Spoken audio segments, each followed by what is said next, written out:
Hello, dear foodie friends, and welcome to Kitchen Chat. This is your host, Margaret McSweeney. I'm so glad you're joining me today, and we have a very special guest, the queen of the Coop, Lisa Steele, and she has written a fantastic cookbook. She's the founder of FreshEggsDaily.com, and she has a great new cookbook called the Fresh Eggs Daily Cookbook with over 100 fabulous recipes to use eggs in unexpected ways. So welcome, Lisa, to Kitchen Chat. Hi, thanks for having me.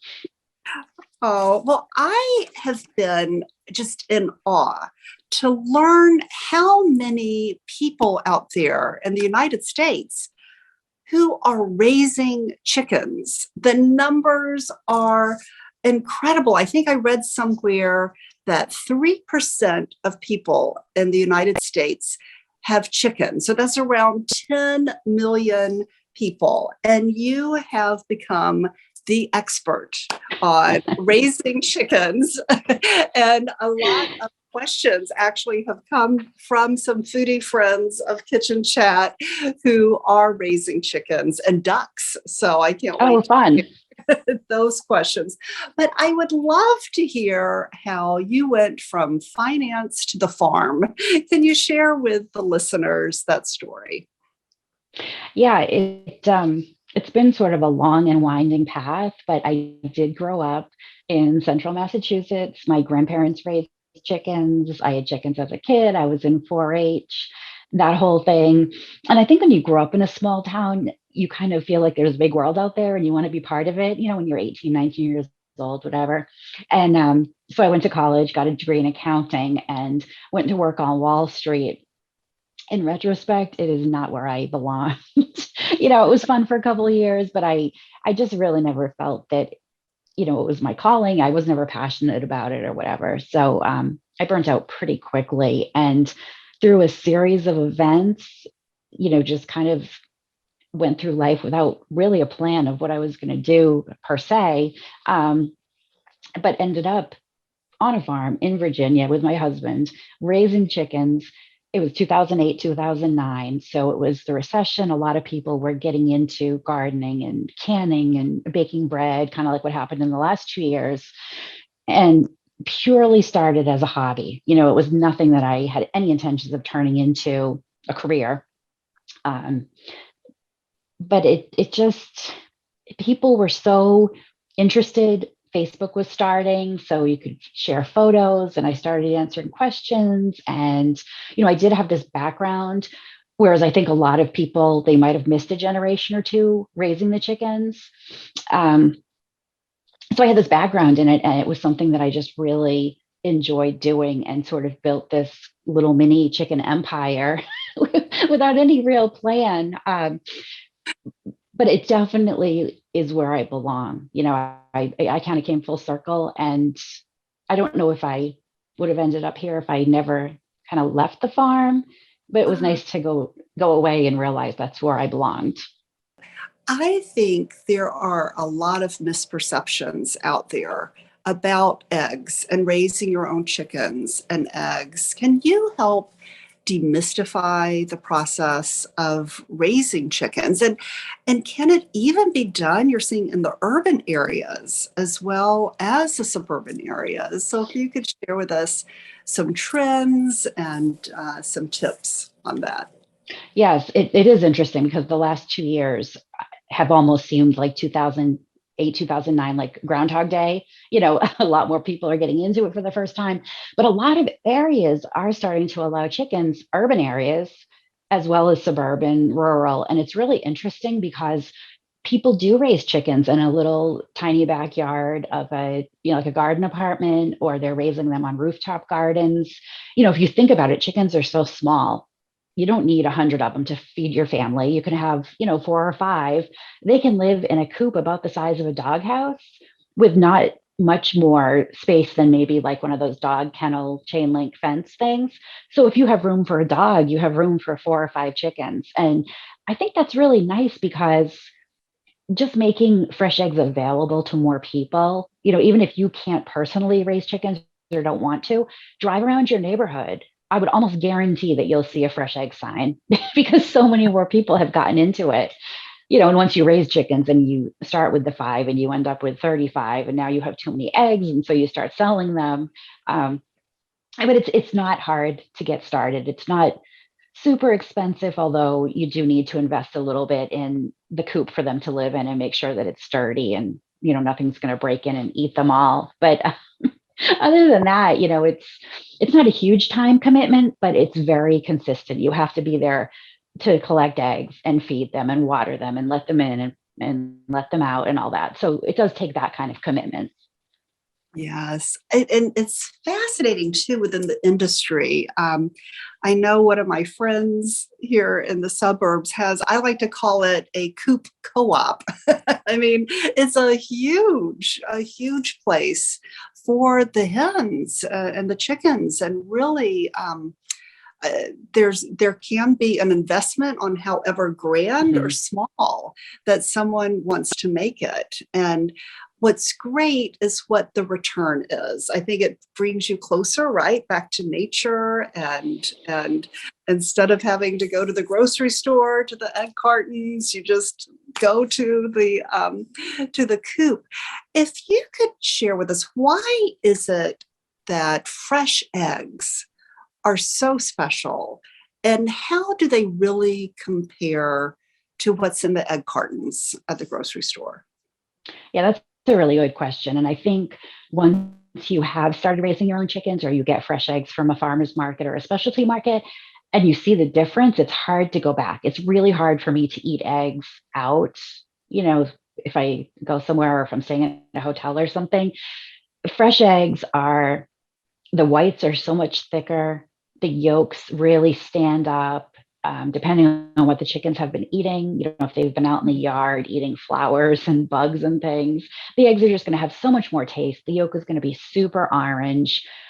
Store-bought eggs they're just kind of like you just can't get excited about them for the most part. And they're a lot older than people realize. I hadn't bought eggs in forever because we have the chickens, and I've been doing a lot of demonstrations and things to promote my cookbook, and I knew I wouldn't have enough eggs because our chickens do sort of freeload a bit in the winter and we don't get as many eggs. So I had to go buy eggs. I bought 6 dozen from 3 different brands, 2 dozen each. And I got home and I checked the date. They were all over a month old. So I bought them. They might sit in my fridge for 2 or 3 weeks before I get to all of them.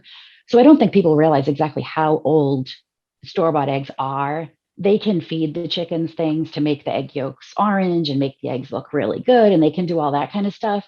But one thing you can't mess with is how fresh an egg is, and you're never going to beat the freshness of an egg that was just laid, still warm, walking into the house with it. That's something that you can't get from store-bought eggs. Wow. So if you could walk us through step by step. So in the morning, or first of all, when do the chickens really lay the eggs? Is it morning or evening? When do you gather the eggs? Mostly in the morning. That is one thing when you start raising chickens, you really do kind of feel like a farmer because you have to pay attention to the weather. You have to be more in tune with sunrise and sunset because you want to put them in before it gets dark. And I mean, the chickens really do like to be let out at sunrise. So in the winter, when that's 8 o'clock, I'm cool with that. But in the summer, here in Maine, the sun rises at like 4:30 in the morning, and there's no way I'm letting them out then. So I do try to make them wait. But sometime around sunrise, you want to get out, open the coop up, let them all out. I just do a quick check to make sure everybody's looking okay and there's nothing wrong. There's no blood, there's no whatever. Fill their water, fill their food. I do check for eggs. They usually don't lay quite that early, but then mid-morning sometime, I'll go down and there will be some eggs. They usually do lay sometime in the morning. And then in the afternoon, I'll bring them some snacks, some leftovers from the day before or something from the garden. And then another check for eggs, fill their water and feed if they need a little top off, and then lock them up around dusk. So it's not, you're talking maybe 10 minutes in the morning and 10 minutes in the evening. But of course, once you have them, I chat with them and, whatever. It take a lot longer than that. But if I'm in a hurry and I need to just in and out, it really doesn't take very much time. Oh, and they all named as well? Of course, yes. Yeah, of course. And what's the inspiration for the naming of them? Some of them, as chicks, I just look at the chick and a name pops into my head. Others might be names like if they're a French breed or like where the breed came from. I tend to go for like I have a Violet, I have a Charlotte, Amanda, Abigail. Like I tend to go for sort of old lady fussy names, I guess you'd say. I love that. I absolutely love that. So when you bring that warm egg back into your kitchen, what do you do? How do you store it? What do you do with the eggs that you gather?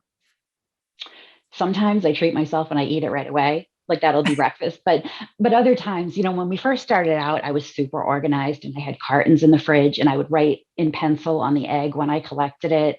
And I did kind of like a first in, first out. So I made sure I was using the oldest first. And I guess that was my accounting The background. account But IFO. exactly, yes. And that's really the way you should do it. You should be using your oldest first, whatever. But now I just we have a whole drawer just devoted to eggs and I just put them in the drawer. I don't wash them. Eggs just before they're laid, there's a coating put on them by the hen that keeps air and bacteria out and it keeps the egg from losing moisture. So that's the egg's number one defense to stay fresh, to not, get germs inside it. And sadly, in this country, we're one of the few countries in the world that commercial eggs have to be refrigerated or they have to be washed to be sold. So all the eggs you buy in the store, they've washed that coating off. So those eggs need to be refrigerated. They're not going to stay fresh as long. They're not going to last as long. It's really very sad because if you go to other countries in the world, they don't refrigerate their eggs. They just leave them out at room temperature. So I do refrigerate ours though. I'll leave some in a bowl on the counter. Mhm. I bake a lot, so I like to have room temperature eggs. Eggs do last a lot longer if you refrigerate them. So I don't wash anything unless they're like super dirty, and then I use those right away. But I do refrigerate most of our eggs just because they're going to last 7 times longer in the fridge. So it's a good idea to refrigerate extras. Perfect. And how long can you typically keep the eggs for? Long time. I have Oh, eggs that I collected in probably late September. And then my chickens started slowing down for the winter. So I'm still working on some of those eggs from late September. I've only run into maybe 2 or 3 that have been bad. And I'm thinking there was like a hairline crack in them or something like that I didn't notice, but they're still good. They're not wow. fresh, but they're still okay to eat. That is amazing. I know that in your cookbook, and we've got to talk about your cookbook, Fresh Eggs Daily Cookbook, there are some surprising dishes that you can make with eggs. And I think one that really surprised me was sprinkles. Can you share Yeah. with us how you discovered that that technique and featuring eggs for that? Yeah, that is one of the kind of like the necessity is the mother of invention. We live out in the middle of nowhere, so a trip to the grocery store is kind of a big deal. I needed sprinkles for something. I don't remember what it was. And I thought, I wonder if I can make them. Because I mean, you can make everything, right? So I started looking online, and sure enough, you could make your own sprinkles.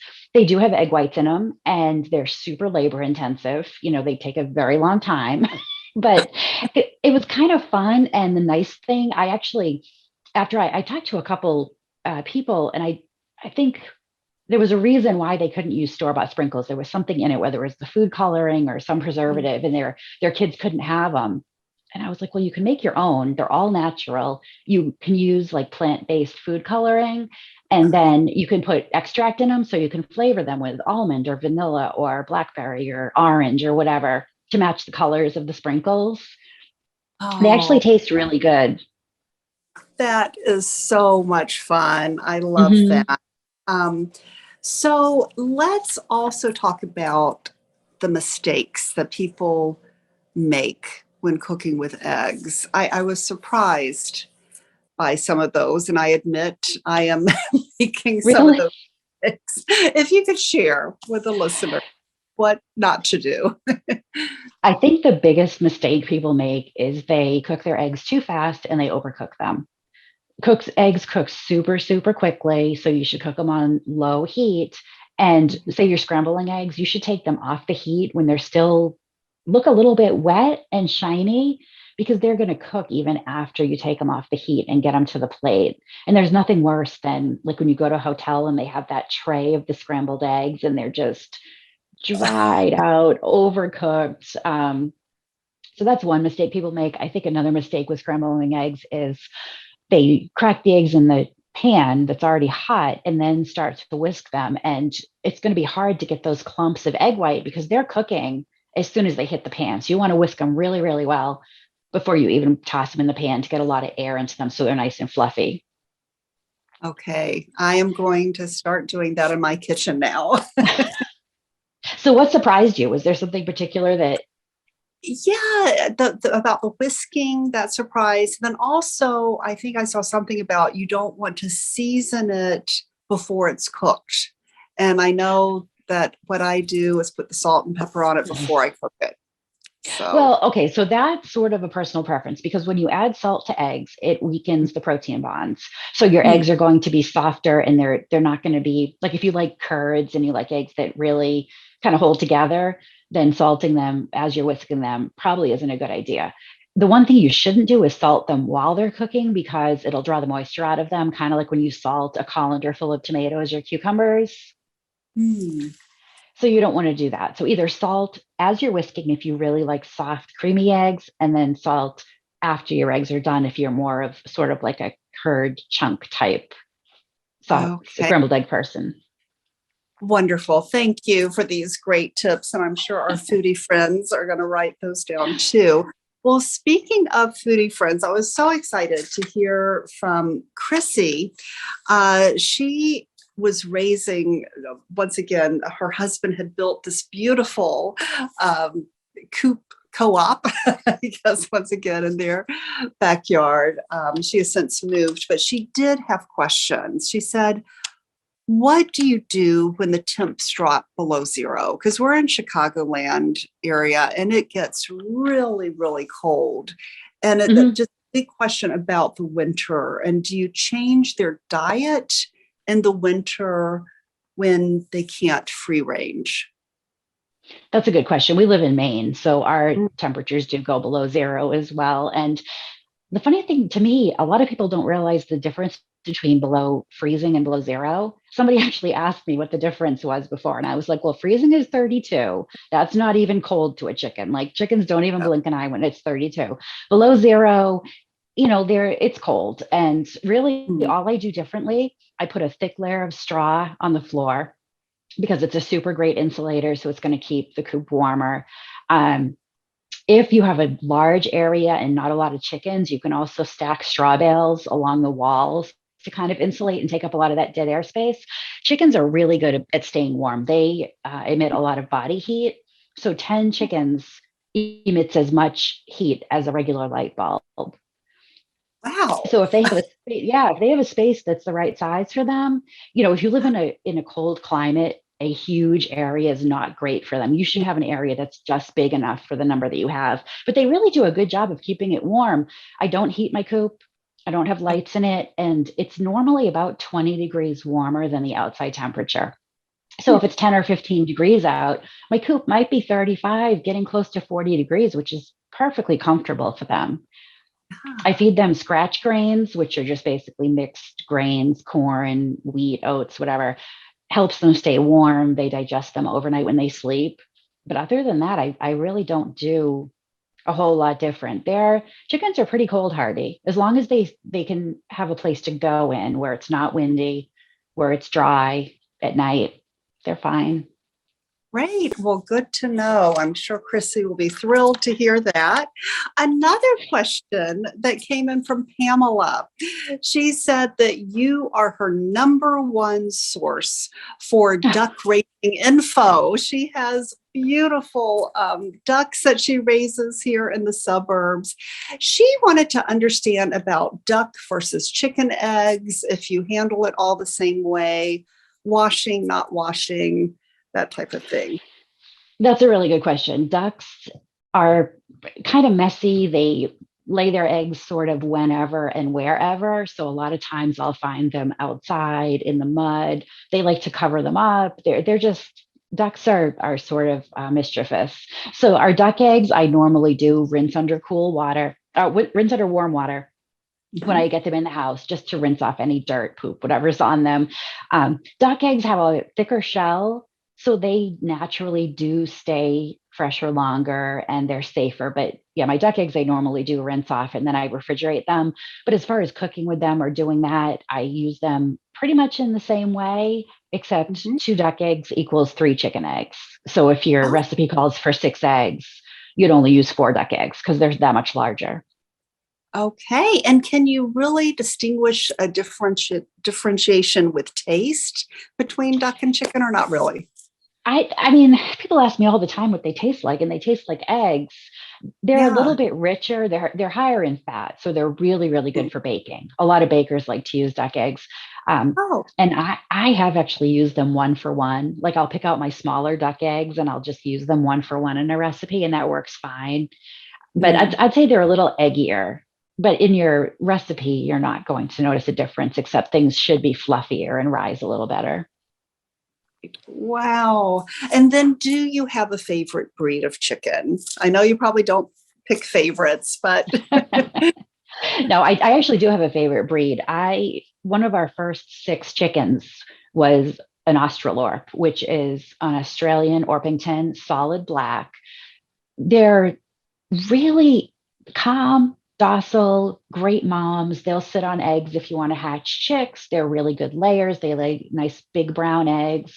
So I would choose them. We don't eat our chickens, but if you're going to also raise meat birds, they're big enough that you can use them for meat or eggs. So I would say the Australorp is definitely my favorite breed. I've never had problems with them. And we've had quite a few over the years. I just really like the breed. And I think they're super pretty because they're just solid black. They're oh, shiny. well, so the egg are shiny black, or No, the the chicken. The oh, the chicken. chicken is. And which breeds? Because this is a question I have, because you see these beautiful, colorful eggs. What are the Mhm. different types of breeds that have the beautiful blue ones? Collection. Yeah, so there are only a handful of chicken breeds that do lay the blue eggs. So you have Okay. your Americanas, your Aracanas, which both come from South America. There are cream leg bars. There's a breed called Easter eggers, which they're hybrid, so they can lay Hmm. really any color egg. You don't know until that chicken starts laying. So if you got 6 of them, you could get one green egg, one blue egg, one pink egg, one tan egg. So those are kind of fun. Wow, that is so much fun. Lisa, this has just been so enlightening. You truly are the queen of the coop, as they called you. And foodie friends, I'm going to put a link to her book, the Fresh Eggs Daily Cookbook. Also, please visit her website, fresheggsdaily.com. And is there any final words of wisdom you'd like to share with those foodie friends out there who are considering raising chickens at home?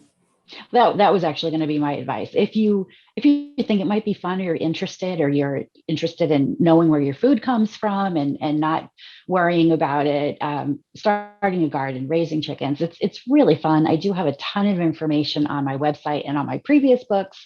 And of course, I'm on Facebook, Instagram, Twitter at Fresh Eggs Daily. So look me up. We have a really great community, great people. We have a lot of fun. Oh, well, that sounds great. Thank you so much, Lisa. And thank you, dear foodie friends, for joining me on the show today. And I'd love to see pictures of your chickens and eggs if you're raising them. Send it in, and we'll be doing a fun giveaway of her new cookbook. And always remember to take a moment and savor the day.